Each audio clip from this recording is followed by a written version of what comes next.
우리가 계속해서 보고 있는 이 에스더서는 포로 기한 시대에 이스라엘 역사를 다루고 있는 세 권의 역사서인 에스라, 느헤미야, 에스더 중에 마지막 책입니다. 페르시아 왕 아하수에로 왕 시대에 페르시아인의 수도인 수산에서 발생한 에피소드로 유대인들의 명절인 불임절의 기원이 된 사건을 이제 다루고 있습니다. 에스라서와 느헤미야서가 포로 귀환한 그 백성들 가운데에서 역사하신 하나님을 이야기하고 있다면, 이 에스더서는 남아있는 사람들에게 역사하고 계시는 하나님의 이야기를 다루고 있습니다. 이 에스더서를 잘 보면 사건의 발단, 전개, 절정, 결말이라고 하는 이 소설적인 구성을 따라서 네 부분으로 나누어집니다. 오늘 우리가 읽은 본문인 8장부터 그리고 앞으로 이제 10장까지는 유다인의 승리와 불임절을 정하게 되는 이야기를 다루게 됩니다. 특히 8장은 모르드게의 영전과 에스더가 아하수에로 왕에게 유대의 민족을 구해달라고 하는 청원을 하는 모습, 그리고 아하수에로 왕이 새로운 조서를 작성하게 지시하는 내용, 그리고 결국에는 유다인들이 하나님의 보호하심으로 구원을 받게 되는 내용을 다루게 됩니다. 8장의 내용을 좀 요약을 하면, 아하수에로 왕은 하만이 모르드게를 처형하기 위해서 준비한 장대에 오히려 자신이 달려서 처형당하게 됩니다. 그리고 그 당일에 하만의 집을 왕이 이제 에스더에게 하사합니다. 에스더는 그때에야 비로소 자신과 모르드게의 관계를 왕에게 밝힙니다. 아하수에로 왕은 모르드게에게 하만에게서 회수한 반지를 주게 됩니다. 이것은 하만을 대신해서 모르드게를 총리에 임명한 것을 의미합니다. 뒤이어서 유대 민족 구원을 위해서 에스더가 아하수에로 왕에게 간곡하게 탄원하는 장면이 나옵니다. 굉장히 격식을 따지고 그 왕 앞에 나아가기까지 그 법칙과 그 절차가 많이 있는 페르시아의 그 전통에 의하면 이 에스더가 한 행동은 그 전통에서 벗어난 파격적인 행동입니다. 그런데 그럼에도 불구하고 용기를 내어서 왕에게 나아가고 그 유대 민족을 구해달라고 하는 청원을 하는 장면이 있습니다. 아하수에로 왕은 에스더의 청원을 듣고 바로 조치를 취합니다. 유대 민족을 멸절하려고 했었던 하만이 처형되고 모르드게가 하만의 지위를 대신하게 되기는 했지만, 그렇다고 모든 문제가 해결된 것은 아니었습니다. 유대인을 멸하라는 왕의 조서가 아직 유효한 상태로 남아 있었기 때문입니다. 당장에 손을 쓰지 않는다면 유대인들은 대적들에 의해서 멸절당할 상황이었습니다. 그래서 에스더는 왕에게 하만으로 인해 예전에 내린 유대인을 멸절하라는 내용의 조서를 취소해 줄 것을 간절하게 탄원한 것입니다. 하지만 한 번 내려진 조서는 취소할 수가 없었습니다. 왕은 이미 내려진 조서를 취소하는 대신에 에스더와 모르드게에게 유대 민족의 구원을 위해서 자신의 이름으로 원하는 내용으로 조서를 쓸 수 있도록 조치하여서 유대 민족은 위기에서 오히려 대적을 멸하게 되고 승리를 차지하게 됩니다. 오늘 이 본문을 통해서 하나님께서 우리에게 주시는 두 가지의 메시지를 함께 살펴보기를 원합니다. 첫 번째 메시지는, 하나님을 경외하는 자에게는 하나님께서 반드시 상급을 주어 주신다라는 것입니다. 하나님을 경외하는 자에게는 하나님께서 반드시 상급을 내려주십니다. 1절의 말씀을 보면 아하수에로 왕이 하만의 집을 왕후 에스더에게 주었다라고 합니다. 여기서 하만의 집이란 단지 부동산을 의미하는 것만은 아닙니다. 전날에 하만이 관리하던 모든 인적, 물적, 재산 모든 것을 포함하는 말입니다. 권리, 권한까지 이야기하는 것입니다. 아하수에로가 하만의 집을 에스더에게 하사한 것은 그동안 하만으로 인해서 당한 고통을 보상하기 위한 그런 마음이었을 것입니다. 하지만 궁극적으로 보면 하나님을 경외하며 오직 하나님의 백성을 구하기 위해서 자신의 목숨을 아끼지 않았었던 그 에스더에게 대한 하나님의 격려로 볼 수 있습니다. 에스더가 죽을 위험을 감수하며 아하수에로 왕에게 나아간 것이 하만의 재산이 탐이 나서 했던 행동이 아니라 오직 자기 민족의 생명을 위해서 했었던 것입니다. 그리고 하나님을 경외하는 마음이 있었기 때문에 용기를 낼 수가 있었습니다. 에스더의 마음 가운데에는 오직 하나님을 경외하는 마음밖에 없었고, 자신과 민족의 생명을 구한 것도 사실상 오직 하나님을 경외하면서 살고자 하는 마음에서 나온 것이었습니다. 하나님을 두려워하고 경외하는 마음 하나로 자신의 상황에서 용기를 내고 모험을 감수한 것입니다. 놀랍게도 하나님께서는 이렇게 하나님을 경외하는 에스더에게 생각하지도 않았던 보상을, 격려를 함께 내려주십니다. 하나님을 오직 신실한 마음으로 경외하게 될 때 때로는 죽음과 파멸의 위기를 겪기도 하지만 결과적으로 하나님으로부터 위로를 받고 하나님의 보호하심을 우리는 경험하게 됩니다. 하나님께서는 하나님을 경외하는 자를 책임져 주십니다. 인간을 창조하시고 만물의 주관자이신 하나님, 역사를 이끌어 가신 하나님을 경외하는 것은 당연한 일입니다. 그렇다고 해서 우리 인간들이 모두 하나님 경외하기를 자연스럽게 하지는 못합니다.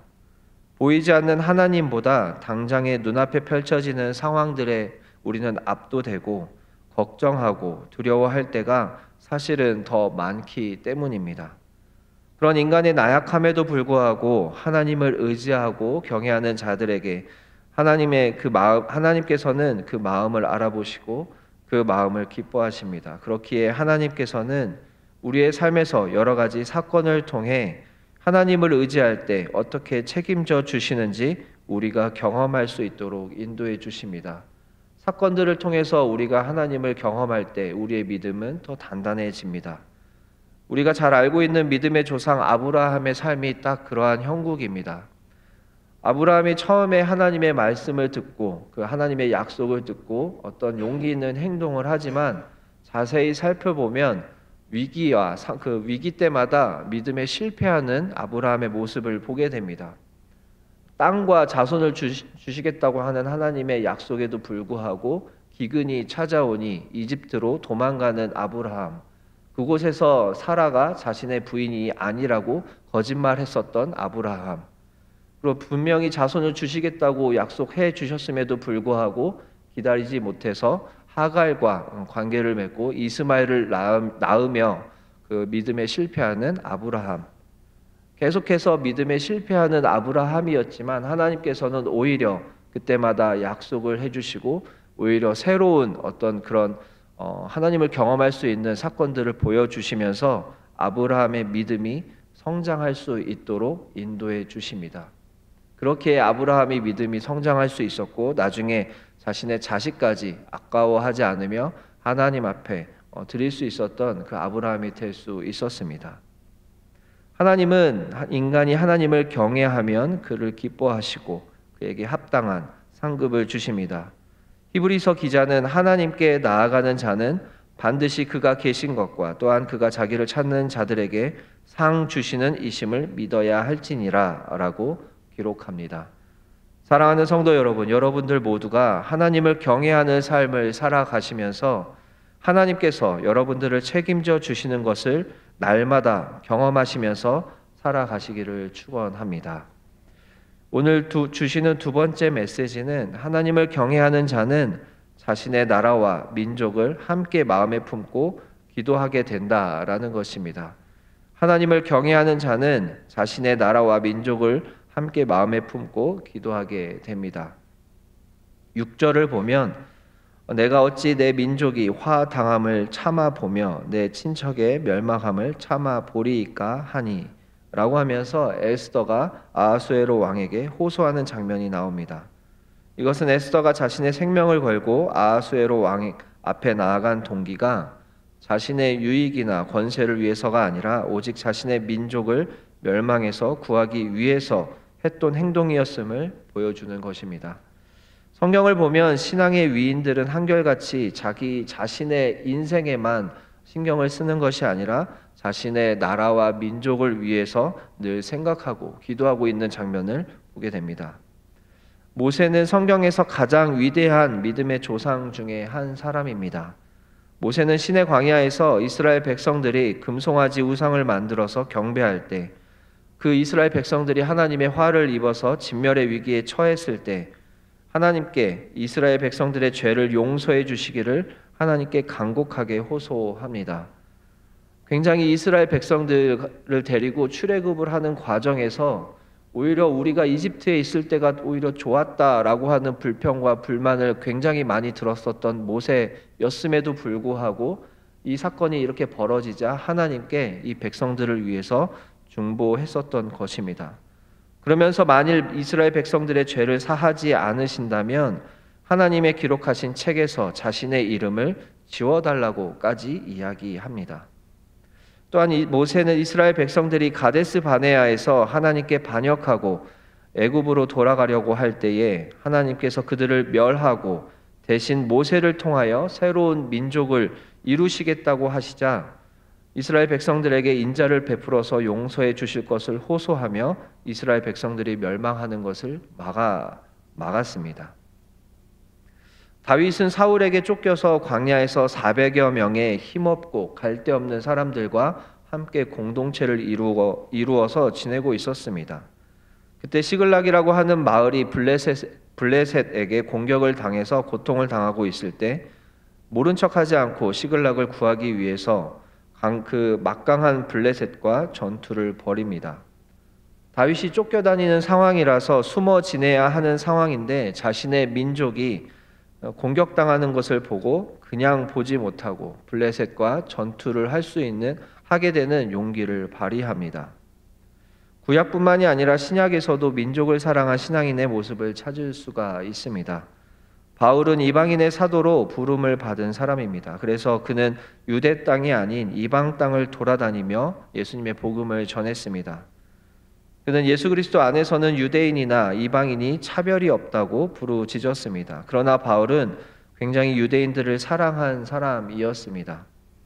이방 땅에서 복음을 전할 때 가장 먼저 우선적으로 그곳에 있는 유대인들을 찾아서 회당에서 예수님의 복음을 전했습니다.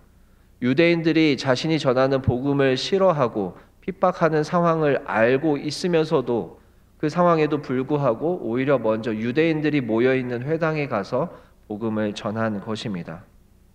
하나님의 구원 계획에 대해서 바울의 신학적 해석이 담긴 로마서 9장에서 11장을 보면 그가 이방인의 사도가 되어 복음을 전하는 것도 사실은 자기 동족인 이스라엘로 이방인이 구원받는 것을 보고 시기가 나게 하여 그들로 하여금 복음을 받아들이도록 하기 위한 하나님의 계획을 고백하면서 이방인의 사도로 활동을 한 것을 기록하고 있습니다.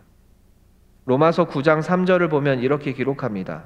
나의 형제 곧 고륙의 친척을 위하여 내 자신이 저주를 받아 그리스도에게서 끊어질지라도 내가 원하는 바로라 라고 이야기합니다. 유대인들이 구원을 받기를 이 정도로 원했다라고 고백을 합니다.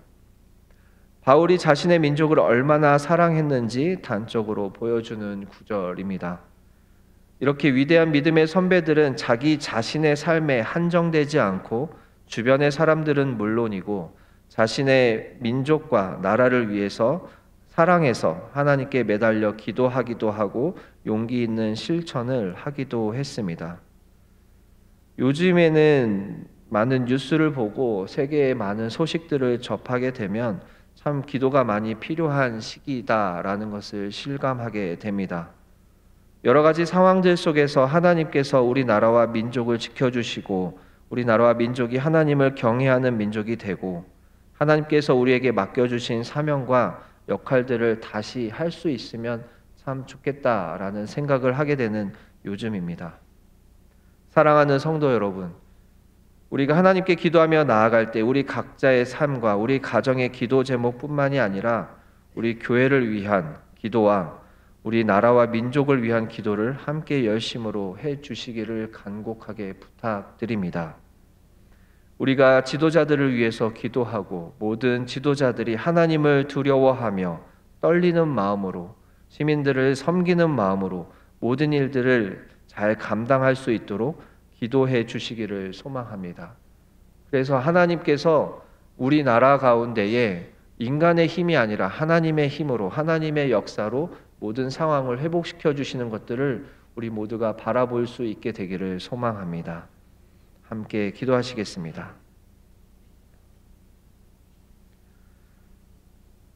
사랑이신 하나님 참으로 감사합니다. 하나님 말씀으로 우리를 깨닫게 하시니 감사합니다.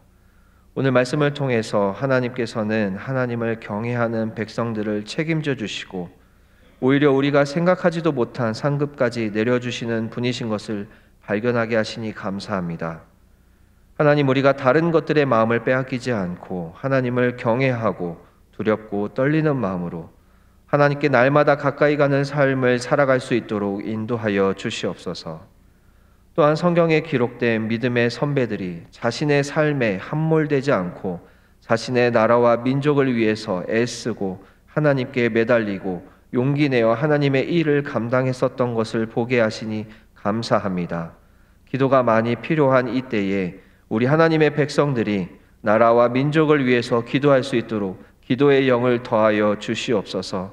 한국에 있는 모든 교회와 모든 그리스도인들이 하나님의 영을 받아 하나님께 기도하고 간구하며 나아갈 수 있도록 인도하여 주시옵소서.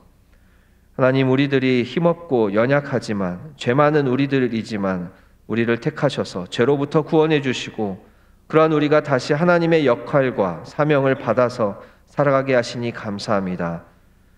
우리가 하나님께 받은 은혜와 복을 기억하면서 우리에게 맡겨주신 역할과 사명을 다할 수 있도록 날마다 힘과 용기와 지혜를 더하여 주시옵소서. 그리하여서 우리 보배로운 교회 모든 성도들이 많은 사람들을 살리고 생명을 살리는 일들을 잘 감당할 수 있도록 인도하여 주시옵소서. 우리 주님의 권속들 가운데에 여러 가지 문제를 안고 기도하고 나아가는 성도들이 있습니다. 간절한 기도의 제목들을 하나님께서 들어주시옵소서. 건강의 문제, 재정의 문제, 관계의 문제, 가정의 문제들이 각각 있지만 하나님께서 역사하셔서 하나님의 살아계심을 모두가 경험할 수 있도록 인도하여 주시옵소서. 하나님께 돌아와야 할 영혼들 하나님께 얼른 속히 돌아올 수 있도록 인도하여 주시옵소서. 오늘 하루의 삶을 하나님께 맡겨드립니다. 사랑이신 예수 그리스도의 이름으로 기도드립니다.